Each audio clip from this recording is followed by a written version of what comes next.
Daily news analysis में आज की खबर है विक्रम साराभाई, प्रारंभिक जीवन और शिक्षा। विक्रम अंबालाल साराभाई का जन्म 12 अगस्त 1919 को अहमदाबाद, गुजरात के एक संपन्न और शिक्षित परिवार में हुआ। उनके माता पिता अंबालाल और सरला देवी ने उन्हें शिक्षा और सामाजिक जिम्मेदारी का महत्व सिखाया। उन्होंने अहमदाबाद के गुजरात कॉलेज में प्रारंभिक पढ़ाई की और कैम्ब्रिज विश्वविद्यालय से प्राकृतिक विज्ञान में स्नातक की डिग्री प्राप्त की। बाद में उन्होंने 1947 में कॉस्मिक रे भौतिकी में पीएचडी पूरी की। भारतीय अंतरिक्ष कार्यक्रम की नींव साराभाई ने महसूस किया कि अंतरिक्ष प्रौद्योगिकी भारत जैसे विकासशील देश की सामाजिक आर्थिक समस्याओं का समाधान कर सकती है।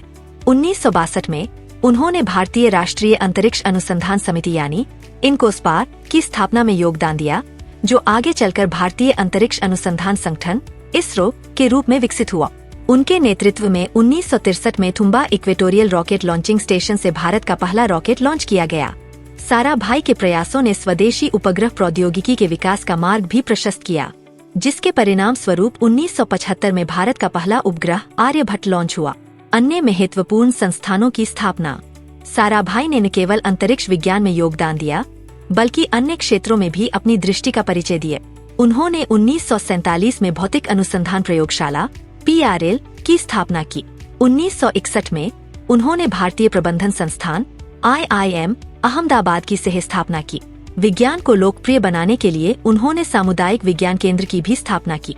उन्हें मिले प्रमुख सम्मान साराभाई को उनके अद्वितीय योगदान के लिए 1966 में पद्म भूषण और 1972 में मरणोपरांत पद्म विभूषण से सम्मानित किया गया। निष्कर्ष, दुख की बात है कि साराभाई का जीवन छोटा ही रहा, जब 30 दिसंबर 1971 को 52 वर्ष की आयु में उनका निधन हो गया। विक्रम साराभाई का योगदान केवल विज्ञान तक सीमित नहीं था, यह एक ऐसी दूरदृष्टि थी जिसने भारत के विकास के हर पहलू को छुआ। उनका जीवन परिवर्तन और प्रगति का प्रतीक है।